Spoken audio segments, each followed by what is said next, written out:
বাংলাদেশ আর Brazil দুটোই কিন্তু উদীয়মান অর্থনীতির খুব শক্তিশালী দেশ। এদের মধ্যে অর্থনৈতিক সম্পর্কটা দিন দিন বাড়ছে, কিন্তু এর ভেতরেও একটা বেশ জটিল ব্যাপার আছে। চলুন এই $2.7 বিলিয়ন পার্টনারশিপের ভেতরে আসলে কি কি সম্ভাবনা লুকিয়ে আছে সেটা একটু ঘেঁটে দেখা যাক। আচ্ছা, শুরুতেই একটা বড় সংখ্যা দিয়ে শুরু করা যাক, তাই না? ২০২৪ সালে বাংলাদেশ আর ব্রাজিলের মধ্যে মোট দ্বিপাক্ষিক বাণিজ্য হয়েছে $2.7 বিলিয়ন। মানে সংখ্যাটা শুনলেই মনে হয়, বাহ, দারুণ এক পার্টনারশিপ। কিন্তু এখানেই গল্পের আসল মজাটা। এই যে $2.7 বিলিয়ন, এর পুরো ছবিটা কিন্তু মোটেও সমান না। দেখুন, ব্রাজিল বাংলাদেশে রপ্তানি করেছে প্রায় $2.48 বিলিয়ন পণ্য, আর বাংলাদেশ ব্রাজিলে মাত্র $242 মিলিয়ন। তো প্রশ্নটা হলো, এই বাণিজ্যটা এতটা একপেশে কেন? এই বিশাল ব্যবধানটা বুঝতে হলে আমাদের আগে দেখতে হবে যে এখন তাদের মধ্যে ঠিক কী ধরনের বাণিজ্য চলছে। এটা আসলে দুটো ভিন্ন অর্থনীতির একে অপরকে সাহায্য করার একটা দারুণ উদাহরণ। ব্যাপারটা বেশ সহজ। ব্রাজিল কি দিচ্ছে? কাঁচামাল আর কৃষিপণ্য, যেমন ধরুন চিনি, তুলা, সয়াবিন। আর এর বিনিময়ে বাংলাদেশ কি দিচ্ছে? তৈরি পোশাক, পাটের জিনিস, জুতো, মানে ফিনিশড প্রোডাক্টস। তো সম্পর্কটা একে অপরের পরিপূরক, এটা বোঝাই যাচ্ছে। আর এই পরিপূরক সম্পর্কটাই কিন্তু একটা বিশাল সম্ভাবনার দরজা খুলে দিচ্ছে। মানে একটা ভারসাম্যপূর্ণ বাণিজ্যের সুযোগ এখানে প্রচুর। তো বর্তমান অবস্থাটা তো দেখলাম, এবার চলুন ভবিষ্যতের সুযোগগুলোর দিকে একটু তাকানো যাক। তো আসল সুযোগগুলো ঠিক কোথায় লুকিয়ে আছে? এমন কিছু সেক্টর আছে যেগুলো এই একপেশে সম্পর্কটাকে একটা সত্যিকারের পার্টনারশিপে বদলে দিতে পারে। চলুন সেগুলোই দেখি। প্রথমেই আসা যাক বাংলাদেশের সবচেয়ে শক্তিশালী রপ্তানি খাত, অর্থাৎ তৈরি পোশাক বা অ্যাপারেল ইন্ডাস্ট্রির কথায়। ল্যাটিন আমেরিকার সবচেয়ে বড় অর্থনীতিতে এই সেক্টরের সম্ভাবনা কিন্তু বিশাল। শুধু এই সংখ্যাটার দিকে একবার তাকান। ব্রাজিলের প্রায় $6 বিলিয়ন পোশাকের বাজারে বাংলাদেশের শেয়ার মাত্র 2.5%। ভাবুন তো একবার, বাংলাদেশের রপ্তানিকারকদের জন্য এখানে এগোনোর কতটা জায়গা বাকি আছে। আর এটা একটা দারুণ সুযোগ, কারণ ব্রাজিলের মধ্যবিত্ত শ্রেণীর চাহিদা বাড়ছে।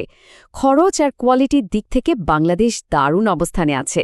আর সবচেয়ে মজার ব্যাপারটা কি জানেন? ব্রাজিলের তুলা দিয়েই বাংলাদেশে পোশাক তৈরি করে সেটা আবার ব্রাজিলের কাছেই বিক্রি করার সুযোগ আছে। এটা তো একটা কমপ্লিট উইন উইন সিচুয়েশন। আচ্ছা, পোশাকের কথা তো হলো, এবার একটু কৃষির দিকে নজর ফেরানো যাক। এই সেক্টরটাও কিন্তু দুই দেশের জন্যই নতুন নতুন সুযোগ তৈরি করছে, যা বর্তমান বাণিজ্যের বাইরেও অনেক কিছু। মানে ব্যাপারটা শুধু চিনি বা সয়াবিনের মধ্যে আটকে নেই। ধরুন, ব্রাজিলের হালাল সার্টিফাইড গরুর মাংস বাংলাদেশের বাজারে দারুণ চলতে পারে। আবার উল্টো দিকে ব্রাজিলের বিখ্যাত কফি রপ্তানির জন্য বাংলাদেশের পরিবেশবান্ধব পাটের ব্যাগ ব্যবহার করা যেতে পারে। এমনকি কৃষি প্রযুক্তি আর ফুড প্রসেসিংয়ের জয়েন্ট ভেঞ্চার নিয়েও কথাবার্তা চলছে। চলুন এবার আরও কিছু আধুনিক সেক্টরের দিকে তাকাই, যেমন ফার্মা আর টেকনোলজি। এই খাতগুলো কিন্তু এই সম্পর্কটাকে একদম অন্য লেভেলে নিয়ে যেতে পারে। দেখুন, কম খরচে জেনেরিক ওষুধ আর আইটি সার্ভিসে বাংলাদেশের বেশ নামডাক আছে। আর ব্রাজিলের মতো বিশাল মার্কেটে ঠিক এটাই দরকার।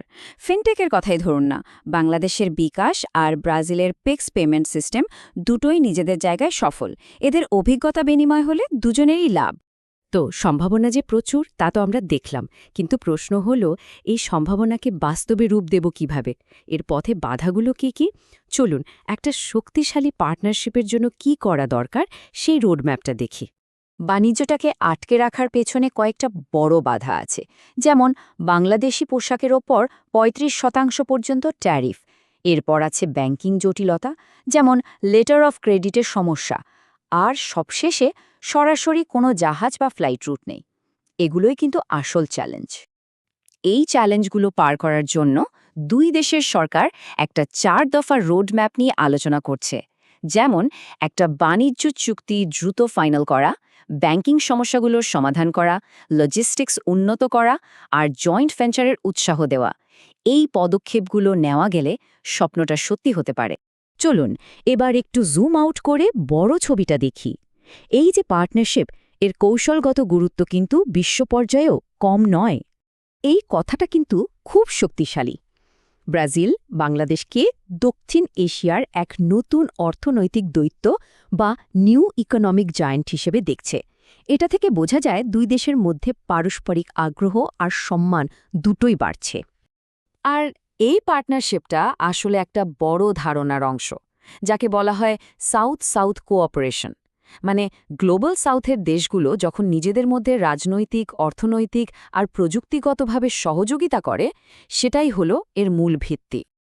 তাহলে সবশেষে একটা বড় প্রশ্ন থেকে যায়, এটাই কি বৈশ্বিক অংশীদারিত্বের ভবিষ্যৎ, যেখানে উদীয়মান দেশগুলো একে অপরের শক্তিকে কাজে লাগিয়ে একসাথে এগোবে? বাংলাদেশ আর ব্রাজিলের এই নতুন অর্থনৈতিক করিডোরটা দেখলে কিন্তু এই প্রশ্নটাই মাথায় আসে।